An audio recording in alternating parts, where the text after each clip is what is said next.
আরে জীবিত মানুষের কথা তো দূরের কথা, মৃত্যু মানুষের কথায়। মালিক ইবনে দিনার রহমতুল্লাহ আলাইহির মেয়ে স্বপ্নে বাবাকে বলছিলেন, বাবা এখনো কি ফিরে আসার সময় হয় নাই? কোরআনের এক আয়াত শোনায়া দিয়েছেন যার অর্থ এখনো কি মুমিনের ফিরে আসার সময় হয় নাই?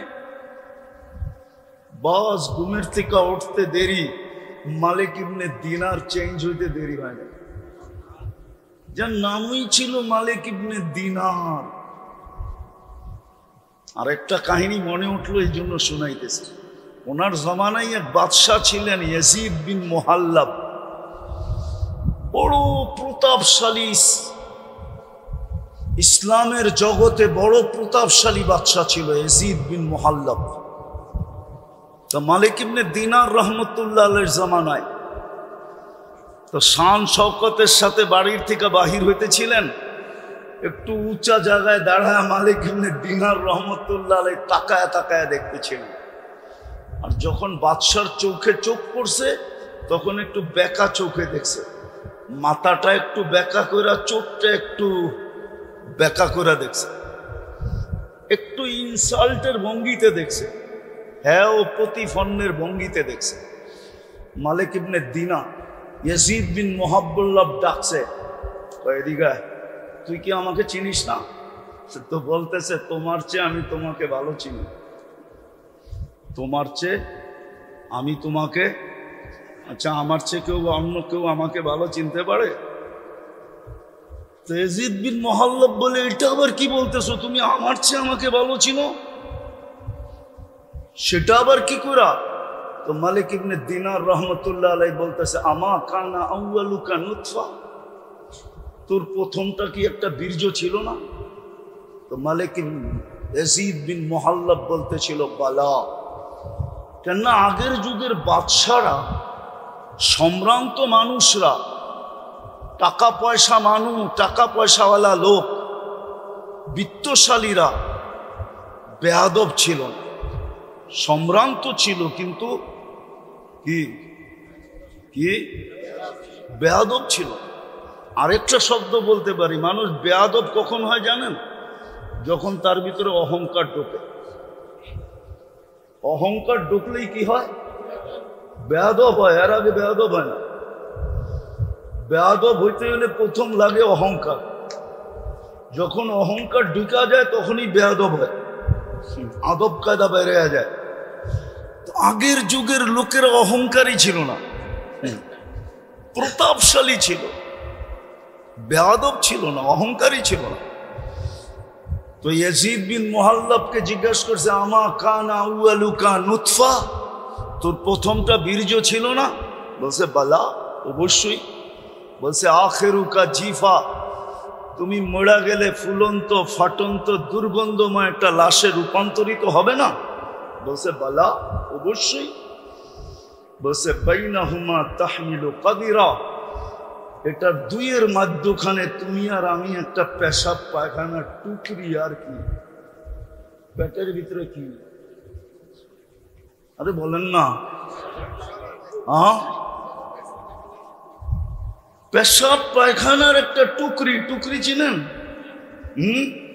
মনে হয় চিনেন না। এখন তো টুকরি সুকরি দিয়ে বাজার করে না, আগে বাজারে গেলে টুকরিওয়ালারা ফিরতে থাকতো, ঘুরতে থাকতো, এখনো করে বাজারে যাই না তো, যুগদর যুগ, এই জন্য দেখি না আর কি।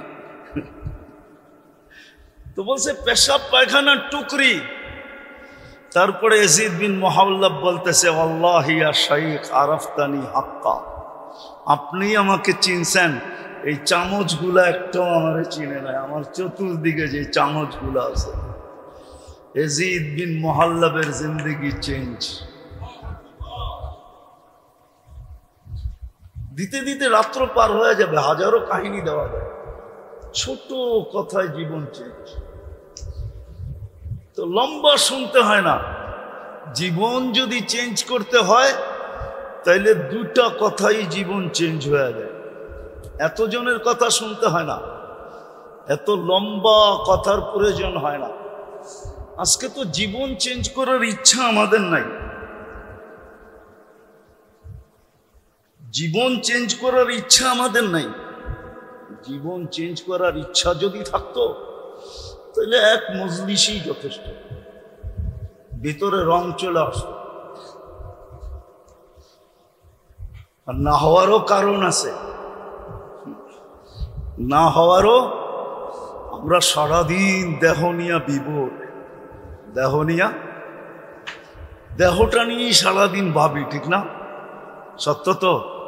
হ্যাঁ, এই মজলিসে একজনও নাই যে ডেলি 1 মিনিট আত্মা নিয়া ভাবে। 1 মিনিট মাত্র,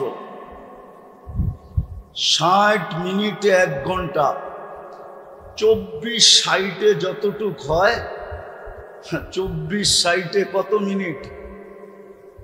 অত মিনিটের ভিতরে 1 মিনিট আমরা আত্মা নিয়ে ভাবি না। আমার ভিতরে যে একটা আত্মা আছে ওটা নিয়ে ভাবি না, ওটা নিয়ে কোনো গবেষণাগার নাই। অথচ দেহ নিয়ে গবেষণা আছে। প্রত্যেক দেশে দেহ নিয়ে গবেষণাগার আছে। স্বাস্থ্যের জন্য বিরাট বড় একটা সেক্টরই আছে, স্বাস্থ্য মন্ত্রণালয়। এটার কাজই মানুষের দেহ নিয়ে ভাবা, দেহের রোগ নিয়ে ভাবা। দেশের সিংহভাগ পয়সা এর পিছনে খরচ হয়, নাইলে ড্রাইভার 400 কোটি টাকার মালিক হয় কি করে? কত? কে কি? তাইলে যার গাড়ি সে কয়শো কোটি টাকার মালিক। কামরাঙ্গীর চোর আসলে এখনো আমার হাসি লাগে যে দেখলাম কি, হইলাম কি, হইল কি। আপনাদের এই জায়গাটা দেখলো হাসি লাগে, দেখলাম কি ছোটবেলা, আর হইল কি। কেননা অনেক সময় তো এইখান দিয়ে পার হইতাম হাঁটতে হাঁটতে, নদী এত শুকাইতো যে নৌকা থাকতো না। বিডিআর 1 নম্বর গেট, ওইখান দিয়ে একটা বটগাছ ছিল, জানি না এখন আছে কিনা। নদীর পারে ইট বালু বিক্রি হতো, ওইখান দিয়ে পার হয়ে পাতাইলা কামরাঙ্গীর চর মেরা দিতাম, নুরিয়া মাদ্রাসা।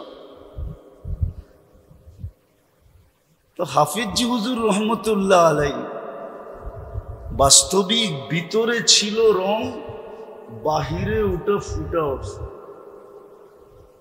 রংটা কোথায় ছিল? আল্লাহওয়ালাদের রং ভিতরে হয়, তারপরেই ফুটে ওঠে। রাবেয়া বসরিও রহমতুল্লাহ আলাইহা, রাবেয়া বসরির বাড়ি আর বেলাল রাদিয়াল্লাহু তাআলা আনহুর বাড়ি 1 থেকে 1.5 ঘন্টার দূরত্ব। কিন্তু রাবেয়া বসরির নাম এখনো শুনলে মহিলারা চুমা দেয়। রাবেয়া বসরিও কৃতদাসী ছিল, ওর ভিতরটা রঙিন ছিল। আজকে আমাদের ভিতরে রং নাই, সব রং উপরে। সব রং কি? সব রং। যুবকের যৌবনের রং উপরে, ভিতরে নাই। ভিতরে যদি যুবকের রং থাকতো তাহলে জমিনও যুবককে সেলুট দিত, সেলুট। হাদিসে আছে, জমিন দিয়া হাঁটলে জমিন বলে মাথা মাসিরু কাফি বাতনি, তুমি আমার পেটে কবে আসবে, তোমাকে আপ্যায়ন করব। জমিনও সেলুট দেয়। রাস্তাও অন্যের রাস্তা, অন্য রাস্তার উপরে গৌরব করে। দেশও অন্য দেশের উপরে গৌরব করে। মহাদেশও অন্য মহাদেশের উপরে গৌরব করে। কি আপনার কি বিশ্বাস হয় না? এশিয়া মহাদেশ সারা দুনিয়ার উপরে গৌরব করে। প্রথম তো গৌরব করে এশিয়া যে আমার কোলের ভিতরে হইল মক্কাতুল মুকাররমা। সৌদি আরব এশিয়ায় না, না ইউরোপে, না রাশিয়ায়, কোথায়? তো এশিয়া সর্বপ্রথম গৌরব করে আমার পেটের ভিতরে কি? মক্কাতুল দ্বিতীয় গৌরব করে আমার পেটের ভিতরে মুহাম্মাদুর রাসূলুল্লাহ। আপনার কি বিশ্বাস হয় না এশিয়া যে সারাদিন গৌরব করে? না বিশ্বাস হয় না? হ্যাঁ, বাকিদের কথা বাদেই দিলাম। এশিয়া সারা মহাদেশের উপরে গৌরব করে যে আমার পেটে বাইতুল্লাহ, আইনামা তুয়াল্লু ফাসাম্মা ওয়াজহু, আমার পেটের ভিতরে বাইতুল্লাহ, যেখানেই হও ওইদিকে মুখ করো, যেখানেই হও ওইদিকে মুখ করো। আর এর চেয়ে বড় হইল আমার পেটের ভিতরে মুহাম্মাদুর রাসূলুল্লাহ। এরকম মহাদেশও গৌরব করে, মহাদেশও গৌরব করে। তারপরে সবচেয়ে বেশি মহাদেশ গৌরব করে রাশিয়া, কেননা সিয়াসত তার মুসান্নেফ 6 জনই রাশিয়া। বুখারা রাশিয়ায়, মুসলিম রাশিয়ায়। ওই জমিনও গৌরব করে যে আমার ভিতরে আমার পেটে ইমাম বুখারী রহমতুল্লাহ আলাইহি। সত্য এটি। আজকে আমাদের রং বাহিরে, ভিতরে নাই, কিন্তু উচিত ছিল ভিতরটাকে রঙিন করা। ভিতরটাকে, যার ভিতরে যত রঙিন, যত রং, বাহিরে প্রকাশ পাবে এটা তত বেশি। হ্যাঁ, হইতে পারে মানুষের চোখে নাও পড়তে পারে, কেননা মানুষ একমাত্র প্রাণী যে চশমা পড়ে। মানুষ একমাত্র প্রাণী যে লেন্স লাগায়। কি বলে না, চোখে অপারেশন করে? হ্যাঁ, আরে অপারেশনটার নাম বলেন না, ছানি অপারেশন করে। মানুষ একমাত্র, আমারও অপারেশন করা, মানুষই একমাত্র প্রাণী যে চশমা পড়ে। এই জন্য বলতেছিলাম, মানুষের চোখে রং নাও পড়তে পারে, যুবকের রং মানুষের চোখে নাও পড়তে পারে, কারো ভিতরের রং বাহিরে ফুটা উঠার পরও কারো চোখে না পড়তে পারে, কিন্তু সৃষ্টির চোখে পড়বে এতে কোনো সন্দেহ নাই। কেননা সৃষ্টি চশমাও পড়ে না, আবার সৃষ্টির চোখে ছানিও পড়ে না। একমাত্র মানুষের চোখে ছানি পড়ে, একমাত্র মানুষই চশমা পড়ে, আর কোনো সৃষ্টি চশমা পড়ে না। কেউ প্রমাণ দিতে পারবে না। চোখের ডাক্তার একমাত্র মানুষের জন্য, পশুর ডাক্তার চোখ, পশুর চোখের কোনো ডাক্তার নেই। মনে হয় বুঝাইতে পারতেছি না। বিদায় সৃষ্টির চোখে পড়বেই পড়বে যখন ভিতরটা রঙিন হবে। আজকে আমাদের ভিতরে রং নাই, সব বাহিরে রং। আর ভিতরটা রঙিন হবে যখন আল্লাহর রহমতের ছোঁয়ায় সব সময় থাকবো। এই জন্য এই সমস্ত মজলিসে আমরা আসি বটে, কিন্তু যেইভাবে শোনার ওইভাবে শুনি না।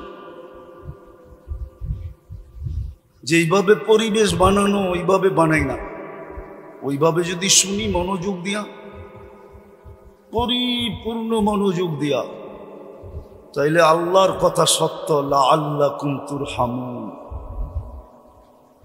রহমতের কানেকশন, রহমতের সম্পর্ক তোমার সাথে হবেই হবে। তখন আর শত মজলিস দরকার হবে না, এক মজলিসে জিন্দিগি চেঞ্জ। কয় মজলিসে? আমি আপনাকে প্রমাণ দিতে পারব। হাজারো লোক আছে, ইতিহাসের পাতায় খুঁজলে পাওয়া যায়, কিতাবাদিতে খুঁজলে দেখা যায়, সামান্য কথায় জীবন চেঞ্জ। ইব্রাহিম ইবনে আদম রহমতুল্লাহ আলাইহি জিজ্ঞাসা করছে, গভীর রাত্রে আমার ছাদে কি করিস? কয়, আমি উট তালাশ করতেছি। উট? কয়, পাগল নাকি? উট ছাদে উঠবে কি করে? আমি যদি পাগল হই তো আপনিও পাগল। বলছে, আমি কি করে? তাহলে রাজ প্রাসাদে বসে আল্লাহ পাবেন কি করে? জীবন চেঞ্জ। কথা কিন্তু লম্বা না, দিল দেমাগ ফাইরা সব বাহির হয়ে গেছে। ওই দিনই রাজত্ব ছেড়ে দিছে। এতটুক কথায় জীবন চেঞ্জ। বনি ইসরাইলের সবচেয়ে বড় বদমাশ ইতিহাসের পাতায় পাওয়া যায়, যার নাম কিফিল। এতটুক কথায় শুধু জীবন চেঞ্জ। বলছে কাঁদিস কেন? তোর গায়ে তো এখনো আঙ্গুলের ছোঁয়াই দিলাম না। বলছে কেন কাঁদি জানিস কিফিল? আমি বাজারি মেয়ে না, এটা আমার পেশাও না। তুই তো চেহারার সৌন্দর্য দেখেই আমাকে নিয়ে আসছিস টাকা দিয়া, তাই না? কাঁদতেছি এই জন্য যে আল্লাহ সৌন্দর্য দিল, কালকে এই চেহারাটা ওই আল্লাহকে কি করে দেখাবো? কিফিল ওইখানেই চিৎকার দিছে আর জমিনে পড়ছে। তোরা বলছে বোন, তোর গায়ে তো এখনো আঙ্গুলের ছোঁয়াও দিলাম না, তাতেই তোর এই অবস্থা। তাহলে আমি কিফিলের কালকে কি হবে? টাকার থৈলি তোকে দিয়া দিলাম, আঙ্গুলের ছোঁয়া তোর গায়ে লাগাবো না, কিন্তু একটা অনুরোধ করব যদি তুই রাখিস। বলছে সেটা কি? বলে হাত দুইটা উঠায় চোখের পানি দিয়ে আল্লাহকে একটু বইলা দে না যে আমি তওবা করলাম, আমার তওবাটা যেন কবুল করে। ওই রাত্রেই কিফিলের মৃত্যু। ঘরের দরজায় লেখা উঠছে কদ গফার আল্লাহু লিকিফলিন, আল্লাহ কিফিলকে মাফ করে দিয়েছেন। মজলিস বেশি লাগে না, একটাই যথেষ্ট। যদি শোনার মতো হয়, মজলিসের মতো হয়, আর কথা যদি দিলে কাঁথে। হ্যাঁ সত্য এটাই। হাজারো কাহিনী আছে। এক কথায় জীবন চেঞ্জ। আরে জীবিত মানুষের কথা তো দূরের কথা, মৃত্যু মানুষের কথায়। মালিক ইবনে দিনার রহমতুল্লাহ আলাইহির মেয়ে স্বপ্নে বাবাকে বলছিলেন, বাবা এখনো কি ফিরে আসার সময় হয় নাই? কোরআনের এক আয়াত শোনায়া দিয়েছেন যার অর্থ এখনো কি মুমিনের ফিরে আসার সময় হয় নাই? বাস ঘুমের থেকে উঠতে দেরি, মালিক ইবনে দিনার চেঞ্জ হইতে দেরি হয় না।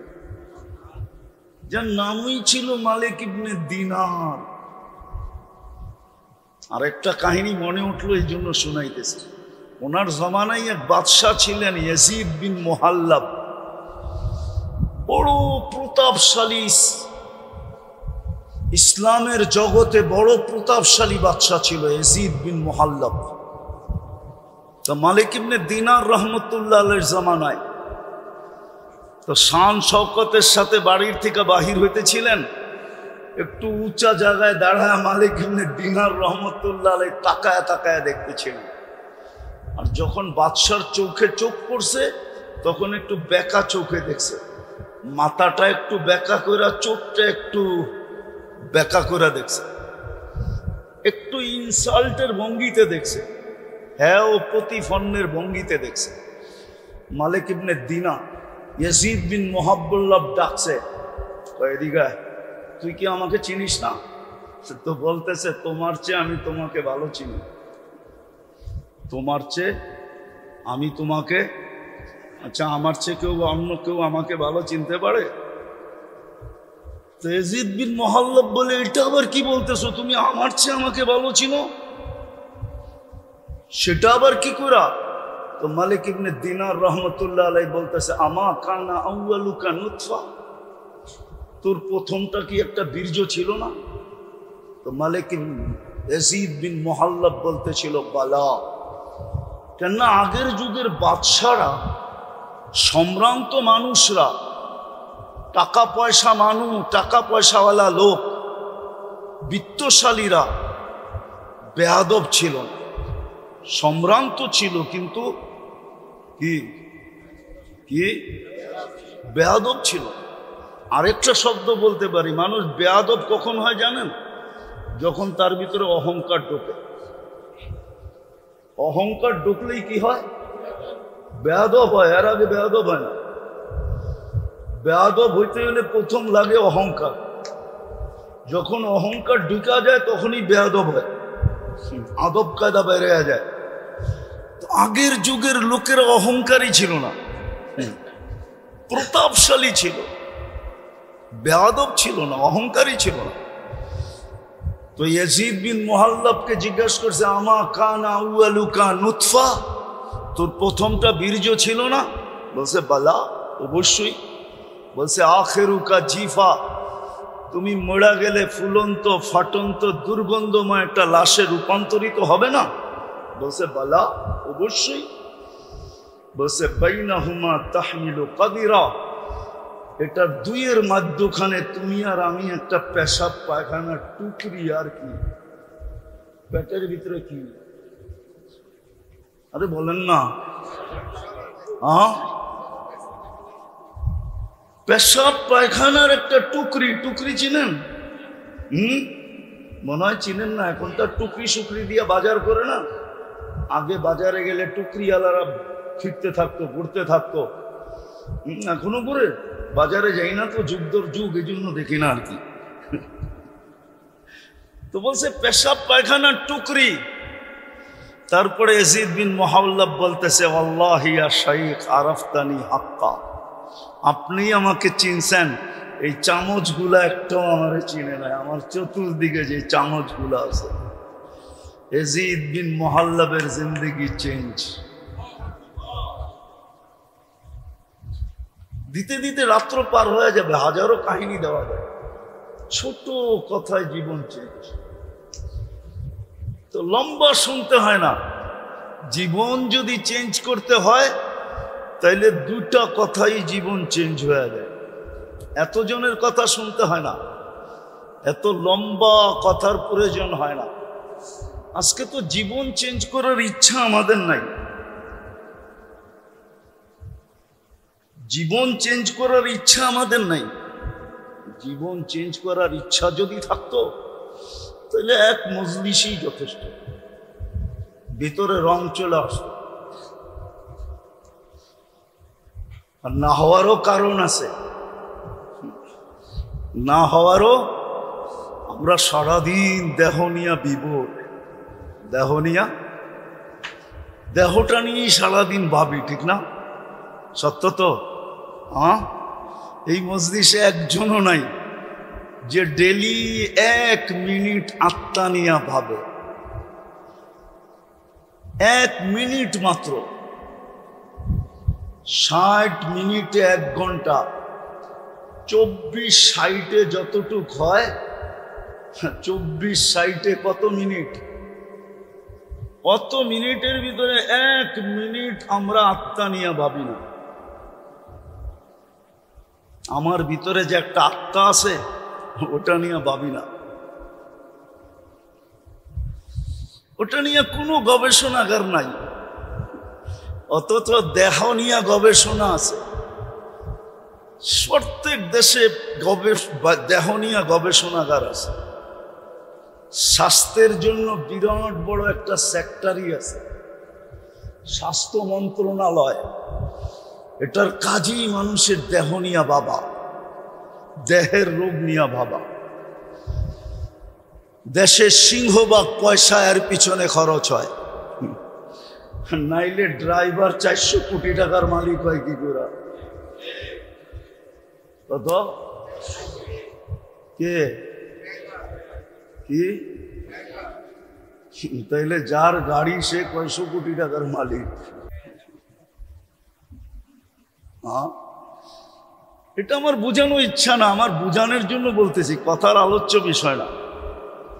দেহ নিয়ে তো গবেষণাগার আছে সারা দুনিয়ায়। যেটা দেহ নিয়ে গবেষণা করে ওটার নাম WHO, বিশ্ব স্বাস্থ্য সংস্থা।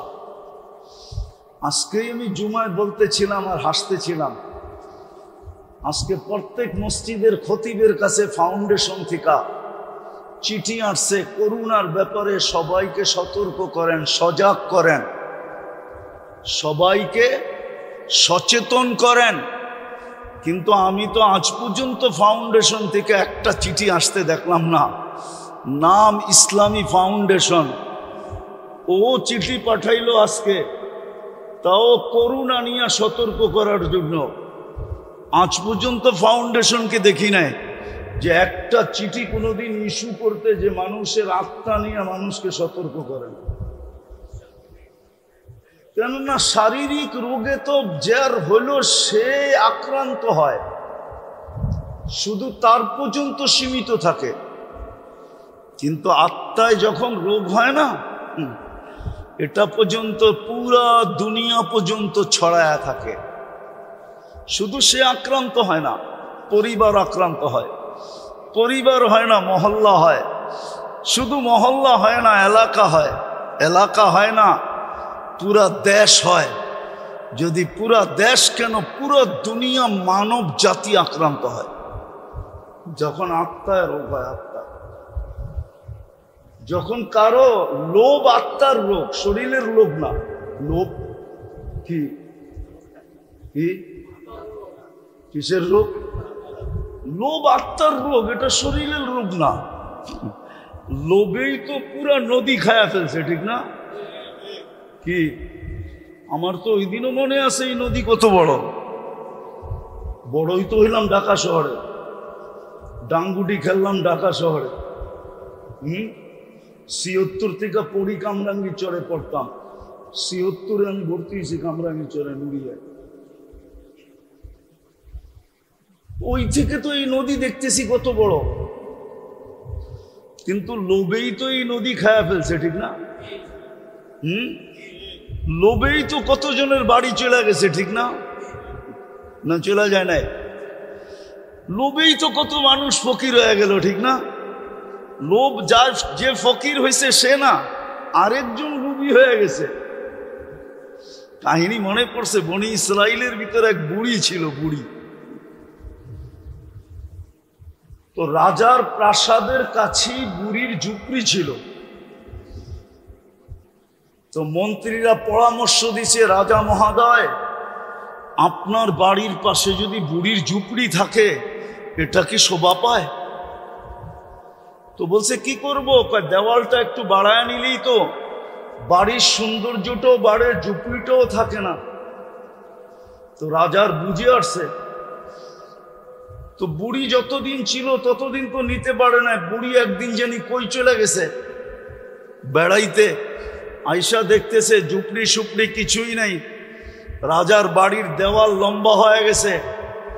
তো বুড়ি বাইরে দাঁড়ায় বলতেছে, আল্লাহ আমি না ছিলাম না, তুই ছিলি কই?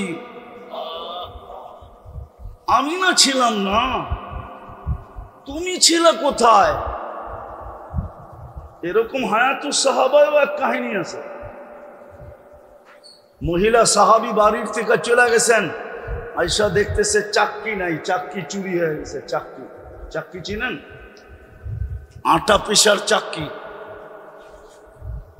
আর ছাগলও নাই।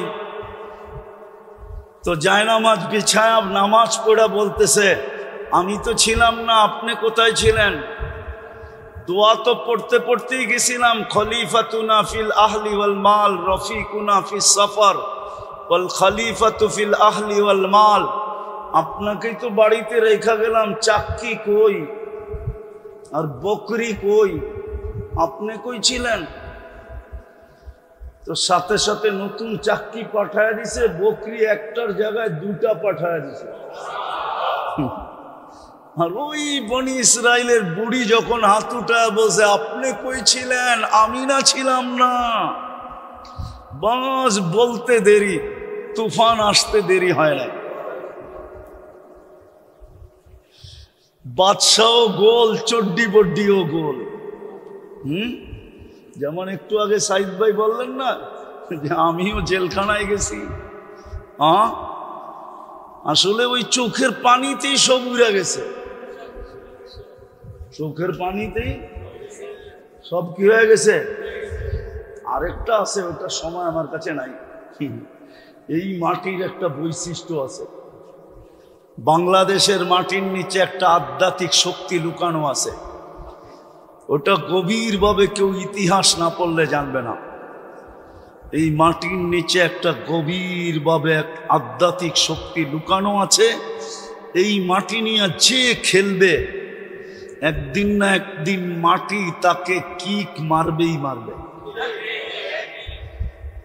হয়তো কাউকে বোল্ড আউট করবে, নাইলে কাউকে রান আউট করবে, আর না হইলে কাউকে ছক্কা মাইরা একবারে বাউন্ডারির বাইরে করবে।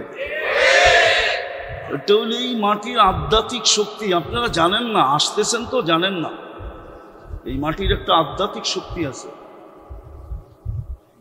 আমরা ইতিহাসে কাঁচা তো এই জন্য জানি না, এই মাটির একটা আধ্যাত্মিক শক্তি আছে। বলার সময় হবে না, এত লম্বা বলা যাবে না। আবার কখনো আসলে কোনো মজলিসে হইলে বলে দিব না, কিন্তু এটা মাইনা নেন এই মাটির আধ্যাত্মিক শক্তি। কেননা হিজরতের সনের কাছাকাছি হলো বাংলা সন, 10-11 বৎসরের ডিফারেন্স। এই 1400 বৎসরের বাংলা ইতিহাস যে পড়বে সে জানবে যে এই মাটির নিচে একটা আধ্যাত্মিক শক্তি আছে। এই জন্য মির্জাফরও মির্জাফরি করে বেশি দিন থাকতে পারে না। মির্জাফরও মির্জাফরি করে বেশি দিন পারছে নাকি? এটা হলো এই মাটির ভিতরের আধ্যাত্মিক শক্তি। শুধু এতটুকু আপনাদেরকে বলি, আমি ইসলামের প্রথম যে কোরবানি, ইসলামের প্রথম কোরবানির একটা বিন্দু এই মাটির নিচে এখনো লুকায়িত আছে। আল্লাহর রসুল হিজরত করেন নাই, 4 সাহাবী বাংলাদেশে চলে আসছিলেন। আবু আক্কাস, ওহাব ইবনে মালিক, কাসিম ইবনে হুযাইফা, উরওয়া ইবনে সাসা, 2 জন এখান থেকে চীনে গেছেন। আবু আক্কাস, ওহাব ইবনে মালিক রাদিয়াল্লাহু তাআলা আনহুমা, 2 জনের কবর চীনে আছে। আর ইতিহাস বলে 2 জনের কবর এই মাটির নিচে আছে। এটা হলো ওই আধ্যাত্মিক শক্তি যেটা ইসলামের প্রথম কোরবানির বিন্দু এই বাংলার মাটির নিচে দাফন আছে। এই জন্য এই মাটি নিয়ে কাউকে বেশি দিন মাটি খেলতে দেয় না। বেশি দিন খেলতে চাইলেই মাটি তাকে কিক মারে। মাটি তাকে, কেউ হয়তো বোঝে, কেউ হয়তো আমার কথা বুঝবে না, বেশিরভাগই বুঝবে না, হয়তো কেউ বুঝলে বুঝতে পারে। এই জন্যই দেখা যায় অল্প কয়েকদিন পরেই মাটি তাকে কিক মারা শুরু করে। কেননা এই মাটির নিচে একটা আধ্যাত্মিক শক্তি লুকানো আছে। তো যেটা বুঝাইতেছিলাম, মজলিস বেশি লাগে না। আজকে তো সারাদিন আমাদের চিন্তা দেহ নিয়া, আত্মা নিয়ে কোনো চিন্তা নেই। সমস্ত গবেষণাগার দেহ নিয়ে, আত্মা নিয়ে কোনো গবেষণাগার নাই। সব ক্লিনিক দেহের, আত্মার কোনো ক্লিনিক নেই। সব ফার্মেসি দেহের, আত্মার কোনো ফার্মেসি নেই। সব মেডিকেল দেহের, আত্মার কোনো মেডিকেল নাই। অথচ মানুষের আত্মার রোগেই শুধু সে শরীরের রোগ হইলে সে একা আক্রান্ত হয়, কিন্তু আত্মার রোগী হইলে হয় জাতিকে জাতি, পুরো গোষ্ঠী, পুরো মানব জাতি আক্রান্ত হয়।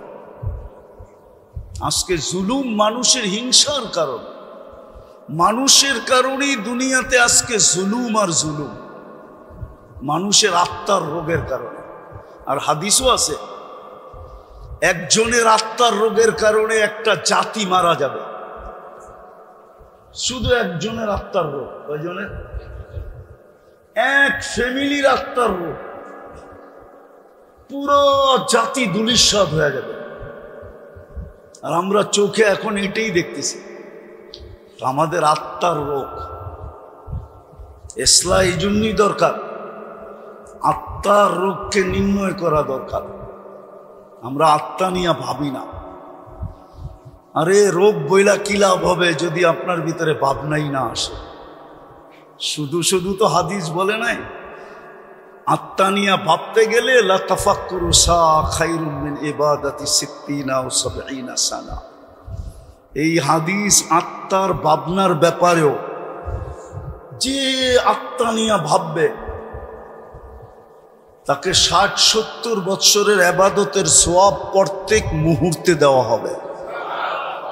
চাই নারী হোক, চাই পুরুষ হোক, চাই যুবক হোক, চাই বৃদ্ধ হোক, বাচ্চার থেকে তো কলম উঠানো। আজকে তো আমাদের ভিতরে আত্মা নিয়ে কোনো ভাবনাই নাই, চিন্তাই নাই। আমরা বিশ্বাস করতেই রাজি না যে আত্মার আবার রোগ হয় কোত্থেকা। না, রোগ তো আত্মারই হয়। বরং দেহের রোগ তো মানুষকে শুধু দুনিয়াতে না, দেহের বহুত রোগ আছে যেই রোগ দ্বারা মানুষকে আল্লাহ উচ্চ থেকে উচ্চ মর্যাদায় আসীন করেন, উচ্চ থেকে উচ্চ মর্যাদা দান করেন। আপনি উঠান, ডায়রিয়া হয়ে মারা গেলে শাহাদাতের মৌত। কি মৌত? কি শাহাদাতের মৌত? কি ছোট মৌত? হ্যাঁ, ডাকায়া বাসা বোঝেন? শাহাদাতের মৌত মানে সে আজরাইলকে ঠেক দিছে, মরে নাই সে। কোরআন বলে সে মরে নাই। বলবেন আজিমপুরে তো দাফন করলাম, আপনি পোশাকটা দাফন করছেন, পোশাক, তাকে না। এটা দুনিয়ার পোশাক, এটা বর্তমান দেহটা কি? কেননা জান্নাতের পোশাক এটা না। জান্নাতের পোশাক তো 120 ফিট লম্বা। কত কত? জাহান্নামীদের পোশাক এটা না। এক জাহান্নামীকে বসতে জায়গা লাগবে 470 কিলোমিটার। একটা দাঁত হবে 10 কিলোমিটার চওড়া। একটা রান হবে, ওই পাহাড় আমি 4 বার দেখছি, জাবালে বায়দা, ইয়ামানে আছে, ইয়ামানের শেষ মাথায়, সৌদির সাথে লাগোয়া। আল্লাহর রসুল বলছে জাবালে বায়দার সমান এক একটা জাহান্নামীর রান হবে। তো যে শাহাদাতের মৌত মরছে, ও তো কাপড়টা আপনাকে দিয়া গেছে, পোশাকটা, ও জান্নাতেরটা পড়া চলে গেছে, ও তো মরেই নাই। আল্লাহই তো বলে মরে নাই, আমি কোত্থেকে বলবো? ও তো আজরাইলকে ফাঁকি দিছে। তো অনেক রোগ আছে যেটার দ্বারা, যেই রোগে আক্রান্ত হলে আখেরাতে দরাজাত বুলন্দ হয়। শুনামো একটু। অসুস্থ ব্যক্তি যখন আহ আহ বলে, তো হাদিসে কুদসিতে আছে আনিনুল মারিদি তাসবিহুন। অসুস্থ ব্যক্তি যখন আহ আহ বলে, তো সুবহানাল্লাহ পড়ার সওয়াব লেখা হইতে থাকে। সিয়াহাতুহু তাহলিলুন।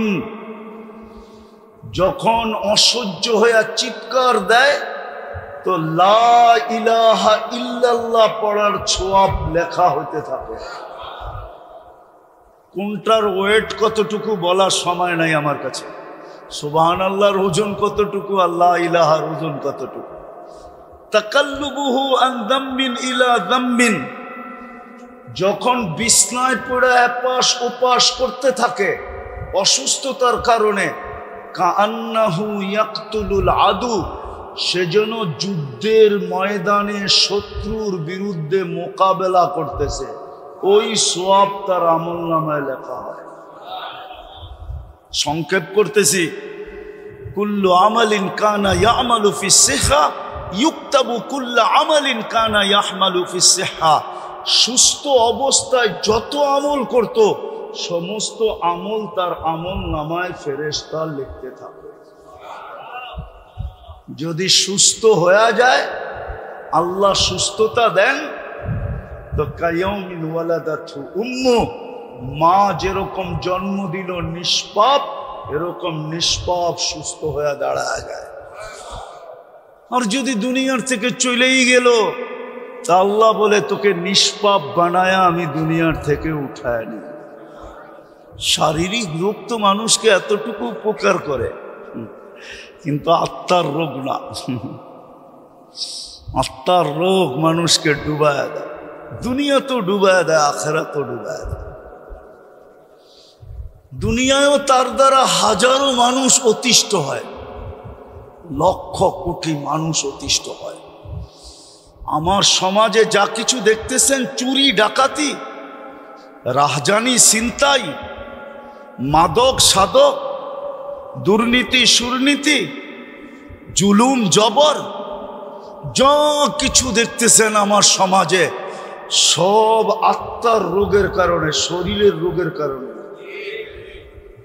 সব আত্মার রোগী। হ্যাঁ, এই জন্যই তো আল্লাহর রাসূল বলছেন একদিন আসবে হাওয়া ফিহি কাইদুল ইলমি, আমার উম্মত বিদ্বান হবে কিন্তু বিদ্যার আলোকে চলবে না, ও বিদ্যাকে স্বার্থ সিদ্ধির জন্য ব্যবহার করবে। তখন কি হবে? আল্লাহর রাসূল বলেছে কুবিলাতির রাশা, তখন ঘুষ রীতিতে নীতিতে রূপান্তরিত হবে। যদিও গ্রাজুয়েটে পাশ হবে না, অ্যাসেম্বলিতে পাশ হবে না ঘুষ, কিন্তু পাশ হইলে যতটুকু না হইতো এর চেয়ে বেশি ঘুষের ব্যাপকতা হবে। ঘুষ নাই কোন সেক্টরে, নাই কোথায়? ঘুষ ছাড়া কিছু আছে? হ্যাঁ, আত্মার রোগ। বলছে তারপরে কি হবে? বলছে উমিতাতিস সালাহ, তারপরে তোমরা বেয়াদব হয়ে যাবে। আমি তো বলি বেয়াদব, এই হাদিসের তর্জমা করতেছি আমি বেয়াদব।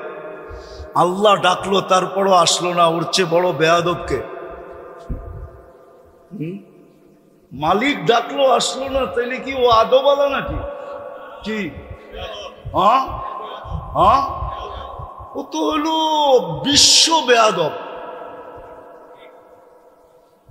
সৃষ্টির ভিতরে সবচেয়ে বড় বেয়াদব উমিতাতিস সালাহ, যখন নামাজ ছেড়া দেয়। আত্মার রোগেই সবকিছু হয়, শরীরের রোগ মানুষকে বেশি ক্ষতি করে না, এটা বেশি দূর পর্যন্ত গড়ায় না। যদিও বলে করুণা সবার বাতের ভিতরে ছড়ায়া যাবে, হতে পারে, কিন্তু আমি এটা বিশ্বাস করি না। যদি হইতো এরকমই, তাহলে সারা দুনিয়ায় 2020-এ বাংলাদেশে বলছিল সবচেয়ে বেশি বিপর্যয় হবে বাংলাদেশে। কোথায়? ঠিক না? সবচেয়ে বেশি কম বিপর্যয় হয়েছে বাংলাদেশে, ঠিক না? ঠিক না? হ্যাঁ, দুনিয়ার সার্ভে যে সবচেয়ে বেশি মাস্ক বিক্রি হয়েছে কম বাংলাদেশে। কেন? একটা দিয়ে তো 3 বছর চালাইছে, যদিও ওয়ান টাইম। একটা দিয়ে কয় বছর? কি কয় বছর? হ্যাঁ, মাঝে মাঝে মাস্কও ওর কাছে পানা ছিল। আর কত? আমি তো ওয়ান টাইমের, তুই তো 3 বছর কাটায় দিলি, এইবার ফালা। ও বলে আবার যদি ঘুরে আসে তাহলে আবার ব্যবহার করবো তোকে। এরকম বাঙালি, ঠিক না? 1 নম্বরে WHO-তে বাংলাদেশের নাম। যান আপনি নেটে যে সার্চ দেন, করোনা প্রতিরোধ করার ভিতরে কোন দেশ 1 নম্বরে, প্রথম নামটা পাবেন বাংলাদেশ। আল্লাহ এই দেশে বিপর্যয় দেয় না, এটারও একটা কারণ আছে। আপনারা মানবেন কি মানবেন না জানি না, আমি দুনিয়া খুইয়া কারণ বাহির করছি। আল্লাহ আমাকে দুনিয়া অনেক দেখাইছে, এত দুনিয়া দেখাইছে যে আমি আল্লাহ শুকরিয়া আদায় করে শেষ করতে পারবো না। আল্লাহ আমাকে এত দুনিয়া দেখাইছে, এত মাকামাত দেখাইছে, কোরআনে যত মাকামাত আছে আল্লাহ আমাকে দেখাইছে। যত নবীদের চিহ্নিত কবর আছে আল্লাহ আমাকে দেখাইছে। 1.25 লক্ষ সাহাবাদের ভিতর থেকে 2-1000 বা 4000 বাদ হইতে পারে, বাকি সব আমাকে দেখাইছে। বড় বড় আল্লাহওয়ালাদের মাকাম দেখছি, আমি জায়গা দেখছি, আল্লাহ আমাকে দেখাইছে। দিদা আমি ঘুরা বলতেছি, বাংলাদেশ বিপর্যয় হয় না, কারণ আছে। কেননা বাংলাদেশের মতো 40,000 হেফজোখানা দুনিয়ার এত ছোট দেশে কোথাও নাই। আর হেফজোখানার নিয়ম হলো ওরা সকাল সুবে সাদেক হওয়ার 1 ঘন্টা আগে ওঠে, আর ওরা উঠাই সর্বপ্রথম লাশ সবুজের পরিধিটাকে আধ্যাত্মিক চাদর দিয়া ঢাইকা দেয়, আধ্যাত্মিক সুরক্ষার চাদর দিয়া এই লাল সবুজের পরিধিটাকে প্যাক করে দেয়। তারপরে ওরা আল্লাহর কালাম পড়তে বসে, যার কারণে এই দেশে কোনো বিপর্যয় হয় নাই। আর আমার বিশ্বাস যতদিন পর্যন্ত এই হেফজোখানাগুলা দাঁড়ায় থাকবে, টিকা থাকবে, চলমান থাকবে, এই জমিনে কোনোদিন বিপর্যয় হবে না। এই জমিনের মতো মসজিদ কোনো জমিনে নাই, এত ঘন ঘন, এত কদমে কদমে। এই জমিনের মতো এরকম দাড়ি টুপি দুনিয়ার কোথাও নাই, এই জমিনের মতো আলেম ওলামার দুনিয়ার কোথাও নাই, এই জমিনের মতো পর্দা নিশিন দুনিয়ার কোথাও, হ্যাঁ, এই জমিনের মতো পাগল। আপনি করেই বলতেছি, আবার রাগ হয়ে যায় না, 11:30 বাজতে চলছে, এরকম পাগল হয়ে বয়ে রইছে এরকম মানুষ দুনিয়ার কোনো দেশে নাই। এই জন্যই পাগল বললাম। রাগ হয়ে গেলেন? আল্লাহ আল্লাহর রসুলের পাগল এরকম দুনিয়ার কোনো দেশে নেই। আমি ঘুরা বলতেছি, ঘুরা 7 মহাদেশ আমার দেখা শেষ, আলহামদুলিল্লাহ। বছরে 2-4 বার আসে, এরকম অহংকার করে বলতেছি না যে আমি 2 বেলার খানা 2 মহাদেশে খাই, আবার কখনো 3 বেলাই 3 মহাদেশে খাই। সকালে নাস্তা 1 মহাদেশে, তো দুপুরে আরেক মহাদেশে, রাত্রে যায় দেখা যায় আরেক মহাদেশে। এই জন্য আমি আমার দেশ নিয়ে খুব গৌরব করি। এই জন্য আমি আমার দেশ খুব বলি, আমার দেশের মতো দেশ নাই দুনিয়াতে। মক্কা মদিনা ভিন্ন জিনিস, ওটা নিয়ে তুলনা চলে না। বাইতুল মুকাদ্দাস নিয়ে তুলনা চলে না, ওটাকে সাবজেক্টের ভিতরেই আনা যায় না। এছাড়া সারা দুনিয়ার চেয়ে আমার দেশের কোনো বিকল্প নাই। এই জন্য এই দেশটা বিপর্যয়ের থেকে বেঁচে আছে। যা কথা গুছায় নিয়ে আসেন, দেহ নিয়ে আর কত ভাববেন, আত্মা নিয়ে ভাবি, আত্মার রোগ নিয়ে ভাবি। আমি দুটাই বলবো, যে দুটার কারণেই আত্মার ভিতরে সবচেয়ে বেশি সমস্ত রোগের উৎস হলো আত্মার 2 রোগ থেকে। কয় রোগ থেকে? কয় রোগ থেকে? 2 রোগ থেকে সমস্ত রোগের উৎস। যেমন ডায়াবেটিস হইলে ডাক্তার বলে আর কোনো রোগের আপনার দরকার হবে না, যদি কন্ট্রোল না থাকলো তাহলে সব রোগ আপনার ভিতরে হবে, কেননা এটা উম্মুল আমরাজ, সমস্ত রোগের মা। মাদার কি ইংলিশে জানি কি বলে, সমস্ত রোগের মা ইংলিশ কি? হ্যাঁ, সমস্ত রোগের মা। ঠিক আধ্যাত্মিক সমস্ত রোগের মা হইল 2টা। কয়টা? কয়টা? এই জন্য আল্লাহ রসুল বড় চিৎকার দিয়া বলছেন, আখাফু মা খাফু আলাইকুম, আমি ভয় পাইতেছি, কান খুলা শোনো, আমি ভয় পাইতেছি তোমাদেরকে নিয়া। 2বার বলছে আখাফু আখাফু, আমি তোমাদেরকে নিয়ে ভয় পাইতেছি। বলছে কি ইয়া রাসূলুল্লাহ? বলছে তাউলুল আমাল, লম্বা লম্বা আশা। প্রথম নাম্বার কি? লম্বা লম্বা, লম্বা লম্বা। কার মনে নাই? বলছে ইয়া রাসূলুল্লাহ, লম্বা আশা হইলে কি হবে? তো বলছে তাউলুল আমাল ইউনসাল আখিরা, লম্বা আশা মানুষকে আখেরাত ভুলায়া দেয়। আর যে আখেরাত ভুলা গেল সে যা খুশি তা করতে পারবে। তার দ্বারা সবকিছু হওয়া সম্ভব।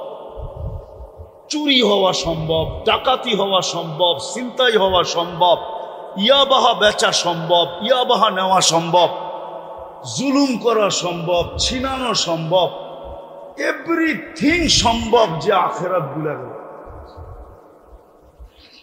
বলছে লম্বা আশা মানুষকে আখেরাত ভুলে গেল। আর আখেরাত যার চোখের সামনে নাই সে সব কিছু করতে পারে। ঘুষ, সুদ, জুলুম, সুলুম, যত কিছু হইতে পারে। অপকর্ম যাকে বলে, সমস্ত অপকর্ম তার দ্বারা হওয়া সম্ভব যে আখেরাত ভুলে গেল। আজকে আমরা আখেরাত ভুলে গেছি। আখেরাত আখেরাত যে ভুলা যায়, হায় হায় হায়, কসম খোদা। আখেরাত যার স্মরণ থাকে, কসম খোদার, ও তো পাও উঠাইতে পারে না। উঠাইতে গেলেও চিন্তা করে আখেরাত বনবে না বিগাড়বে, আখেরাত ঠিক হবে না বরবাদ হয়ে যাবে। ও তো পিঁপড়া পর্যন্ত মারতে পারে না। পিপিলিকা পর্যন্ত ওর হাতের আঙ্গুলের দ্বারা অহেতুক পদদলিত হইতে পারে। কেননা পিঁপড়া আল্লাহর সৃষ্টি। কার সৃষ্টি? কার সৃষ্টি? কে সৃষ্টি করছে? মানুষ মারবে? এখন তো পিঁপড়া মারা কঠিন। কাউকে ৫,০০০ টাকা দিয়া বলেন কুকুরটারে মার, ও হাসি দিয়া বলবে কুকুরটা কি করছে, ওরে মারমু। বলেন না একটা মানুষ মারতে, মেরা ফেলবো। তো কুকুর মারতে রাজি হবে না, ও মানুষ মারতে রাজি। নাইলে মুসলিম সমাজে মাদক,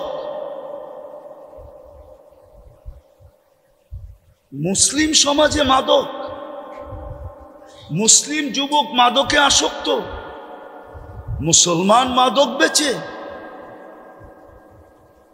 ওলামা আমাকে বলো, এখানে যে ওলামা আছে এটা কি তাসাব্বুর করা যায়? কি তাসাব্বুরাতের ভিতরে পড়ে যে মুসলমান মাদক বেচবে? আরে মুসলমান বাদ দিলাম, উম্মতে মুহাম্মদী মাদক বেচবে। উম্মতে মুহাম্মদী আপনার গ্রেড কত আপনি তো জানেনই না। যেমন আল্লাহর উপরে কিচ্ছু নাই, আল্লাহই একক, ঠিক মুহাম্মদুর রাসূলুল্লাহর উপরে কেউ নাই। আছে নাকি? এরকম উম্মতে মুহাম্মদীর উপরে কেউ নাই। আছে নাকি? আল্লাহ যেরকম আহাদ উলুহিয়াতের ভিতরে, রিসালাতের ভিতরে মুহাম্মদুর রাসূলুল্লাহ আহাদ। উম্মতিয়াতের ভিতরে উম্মতে মুহাম্মদী ও আহাদ। কি? কুল হুয়াল্লাহ। উলুহিয়াতের ভিতরে আল্লাহ কি? আহাদ। রিসালাতের ভিতরে মুহাম্মদুর রাসূলুল্লাহ আহাদ। উম্মতিয়াতের ভিতরে উম্মতে মুহাম্মদী আহাদ। না মানেন না? না রাত্রে ফেসবুকে বিরুদ্ধে লেখা শুরু করবেন। আহাদ, ওই উম্মত মাদক বেচে। কি মাদক কি বাংলাদেশে মুসলমান বেচে না? ওই উম্মত মাদক বেচে। ওই উম্মত বাড়ি জমিন ছিনায়।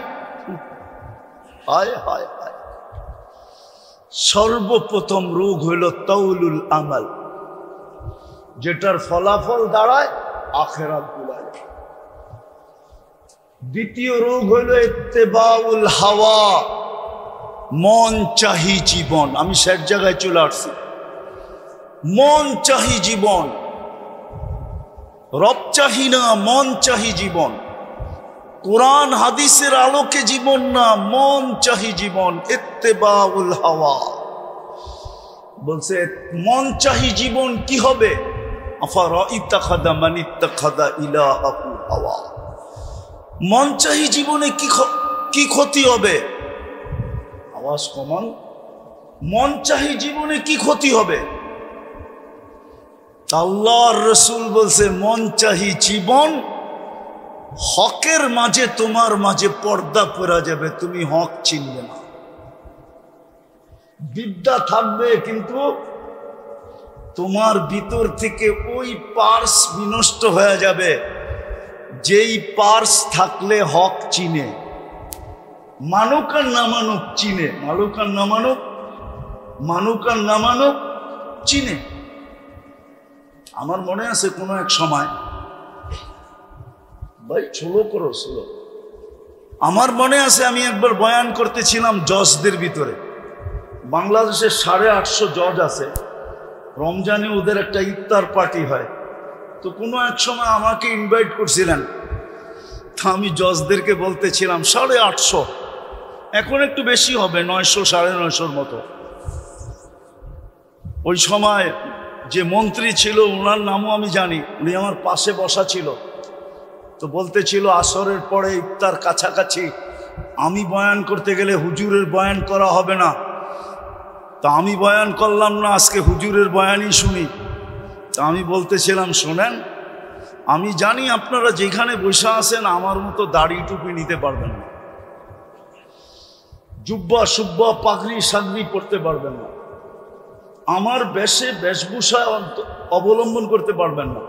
কেননা আপনারা যেই চেয়ারটায় বসা আছেন ওই চেয়ারটারও একটা বাধ্যবাধকতা আছে, যেই পেশায় আছেন এটারও বাধ্যবাধকতা আছে। যদি আপনারা 4টা কাজ করতে পারেন, তো সবাই বলল হুজুর 4 কাজ কি? আমি বললাম যদি আপনারা হককে হক বইলা স্বীকার করতে পারেন, হককে হককে স্বীকার করতে পারেন, হককে যদি হক বইলা স্বীকার করে তাইলে আল্লাহ হেদায়েত দিয়া দেন।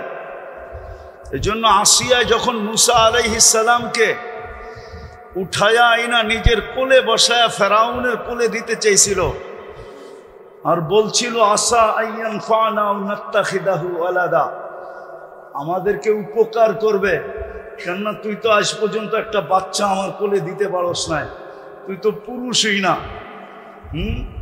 যাও একটা আল্লাহ পাঠাইছে, চল, দুনিয়া তো জানে না এটা কার, আমাকে বইলেই ঘোষণা দিয়া দিমু। তো ফেরাউনের কোলে যখন দিতেছিল আর বলতেছিল আসা আইয়ান ফানা নাত্তাখিদাহু আলাদা, আমাদেরকে উপকার দিবে, আমরা সন্তান বানায় নিব। তো ফেরাউন জট কইরা বইলা ফেসে লাকি লাইসাদি, তোর হইলে হইতে পারে উপকার, আমার হবে না। তা আল্লাহর রসুল বলছিল লাউ আকাররা লাহাদাহুল্লাহ, যদি ও ওই মুহূর্তে ইকরার করতো, স্বীকারোক্তি দিত, আল্লাহ ওকেও হেদায়েত দিত। আমি বললাম হককে হক বলে স্বীকার করা, তো বলতেছে হুজুর এটা তো সহজ। হক দ্বিতীয় হইল হককে কখনো ক্রিটিসাইজ না করা।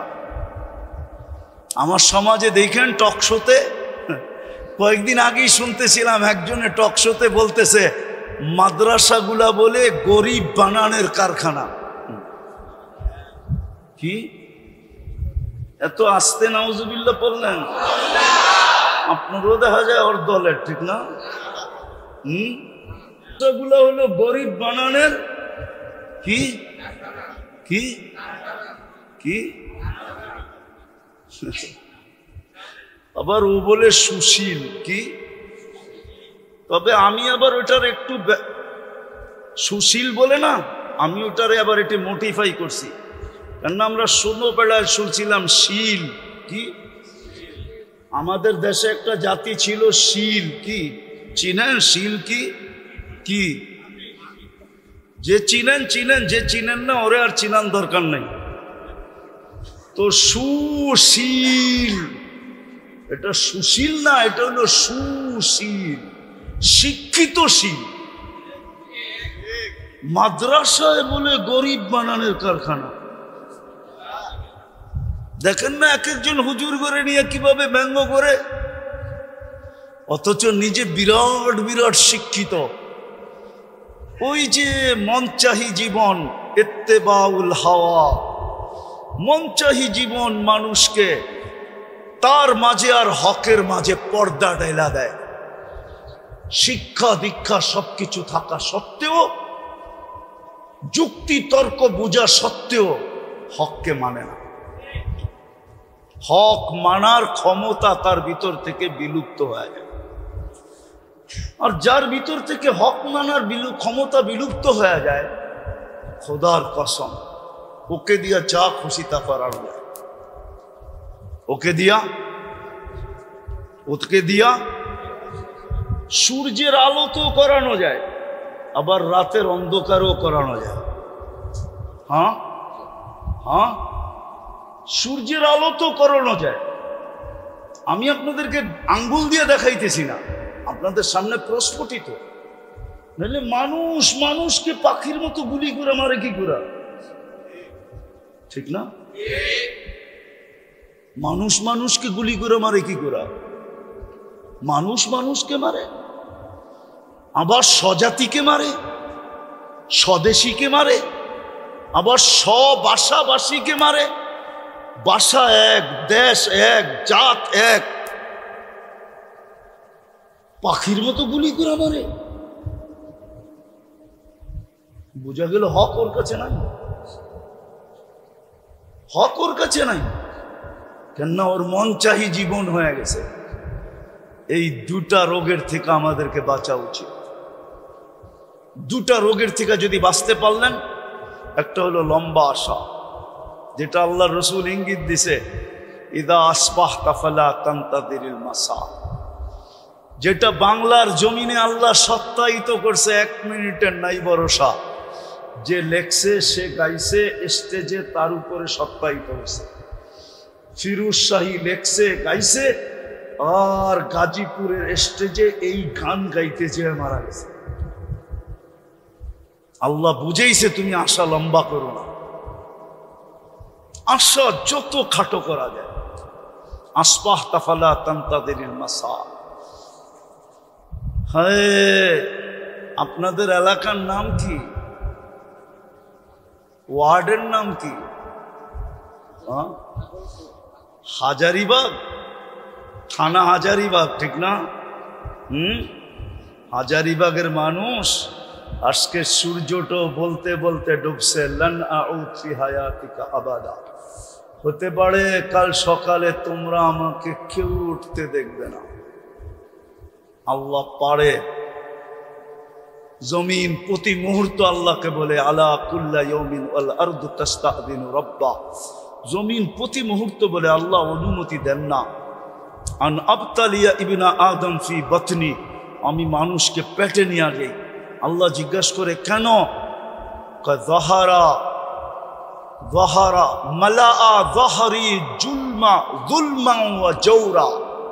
আমার পিঠটা জুলুম, অত্যাচার, গুনায় ভরে গেছে, আমি আর সইতে পারতেছি। অনুমতি দেন না। প্রতিদিন জমিন বলে, প্রতি মুহূর্ত বলে। এটার নামই ভূমিকম্প। ভূমিকম্প এটার নামই। কম্পা ভূমি বলে ইন্দোনেশিয়ার ভাষায়, বাংলার ভাষায় বলে ভূমিকম্প। ভূমিটা কাঁপতে দেরি, আমরা পেটে যাইতে হয়তো দেরি করব না। আজকে সূর্য বলতে বলতে ডুবছে।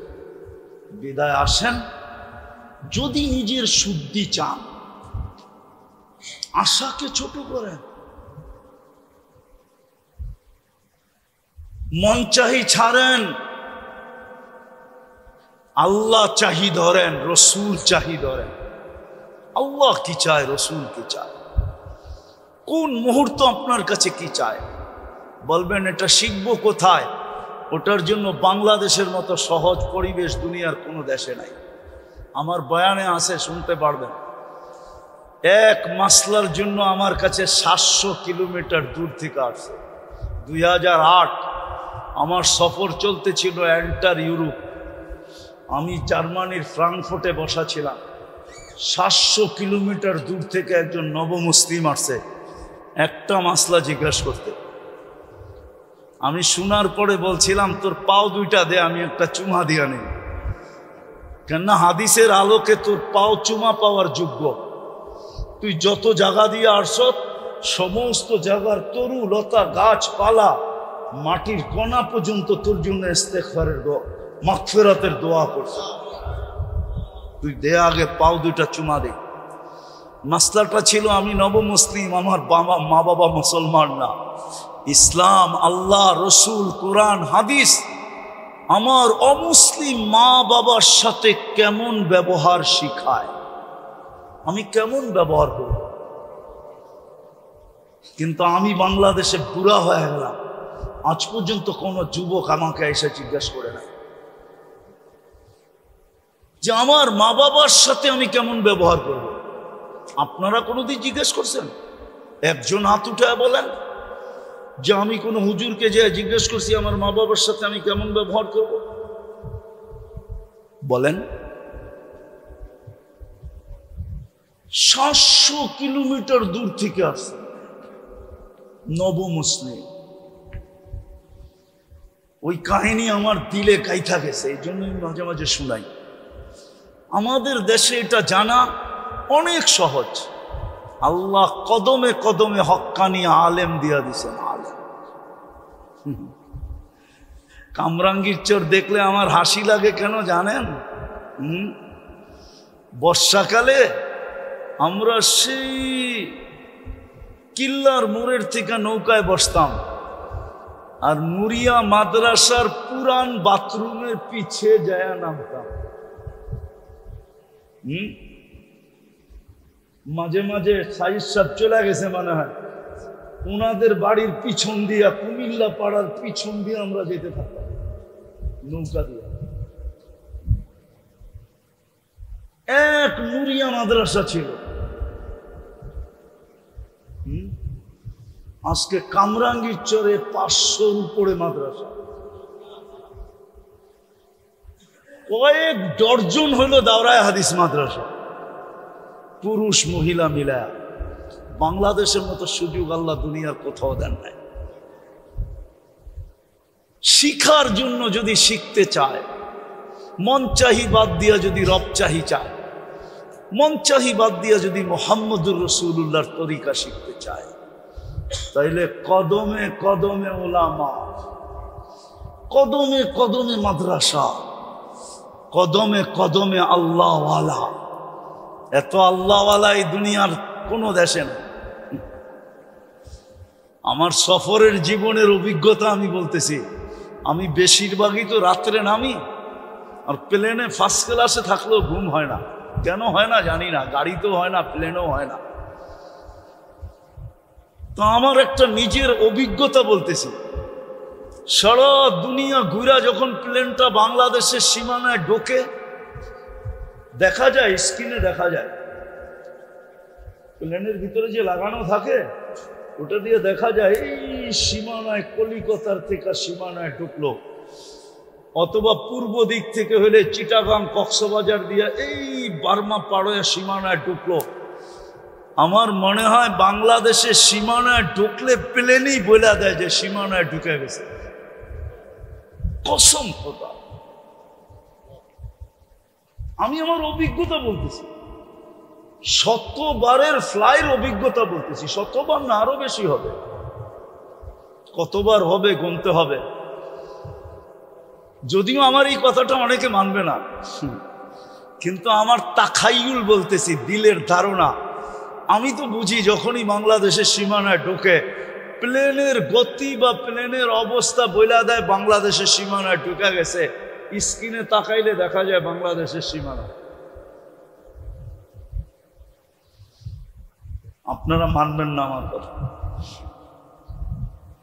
কেন এই পরিধির আকাশের সম্পর্কটাই একটা ভিন্ন সম্পর্ক। এই দেশের মতো সহজলভ্য দুনিয়ার কোথাও নাই। আসেন আজকে তওবা করা এই দুটা জিনিস, এই দুটা রোগ থেকে নিজেকে বাঁচাই। তাউলুল আমাল, ইত্তেবাউল হাওয়া।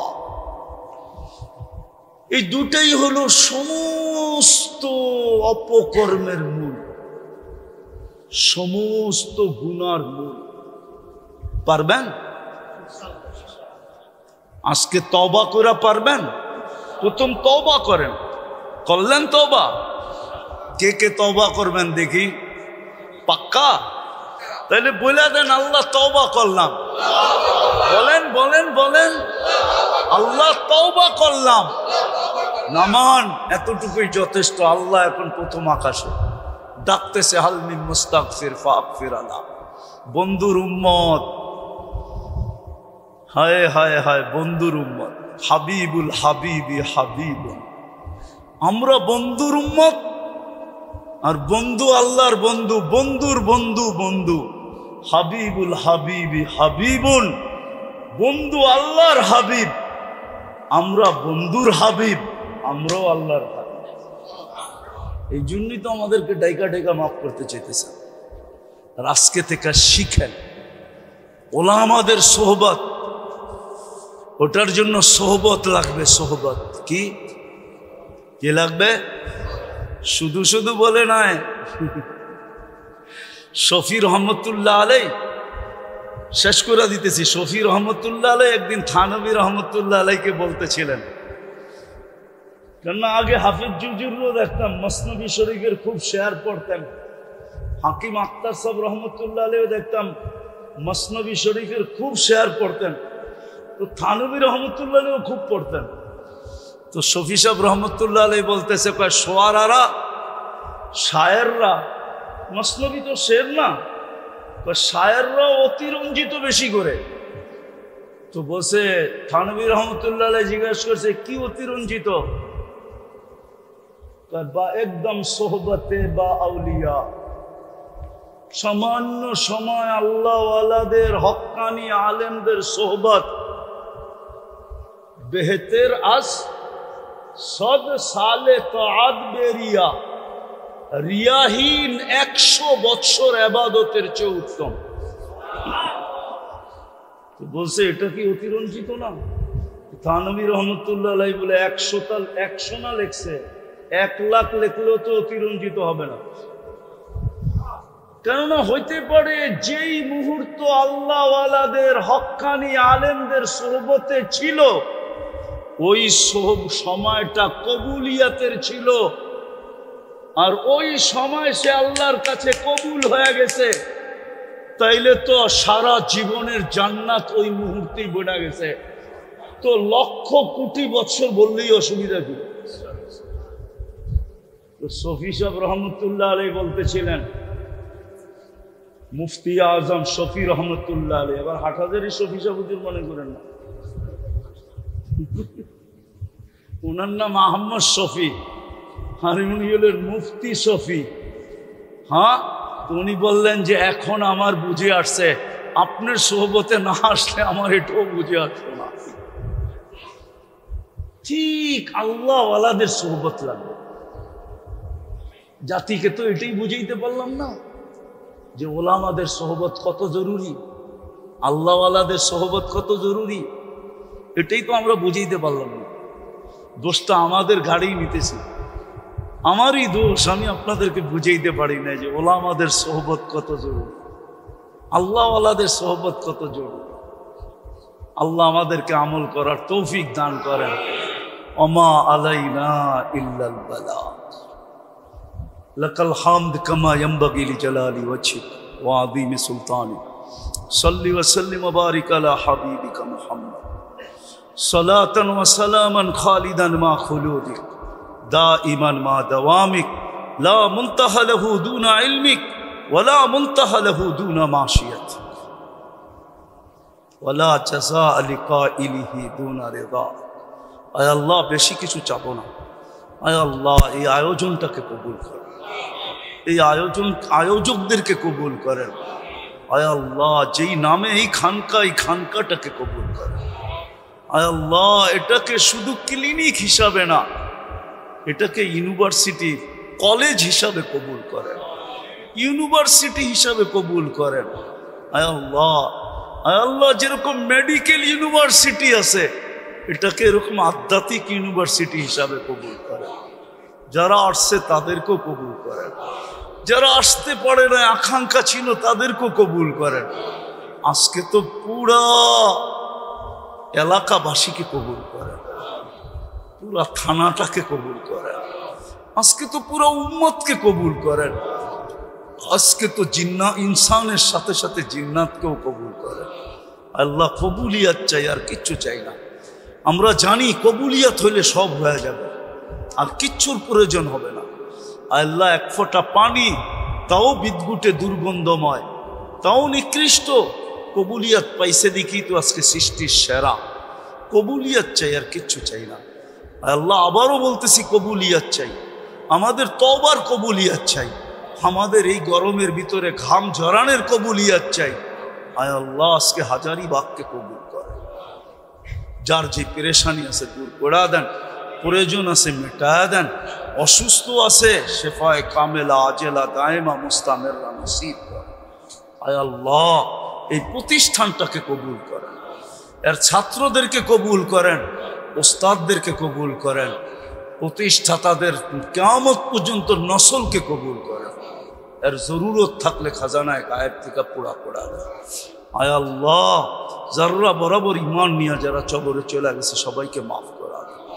বিশেষ করে আমাদের আসাতেজায়ে কেরাম যারা কবরে চলে গেছে, আমাদের মাশায়েখে এদাম যারা কবরে চলে গেছে, আল্লাহ হাফিজ হুজুর রহমতুল্লাহ আলাইহির কবরকে নূর দিয়া পোড়া দেয়।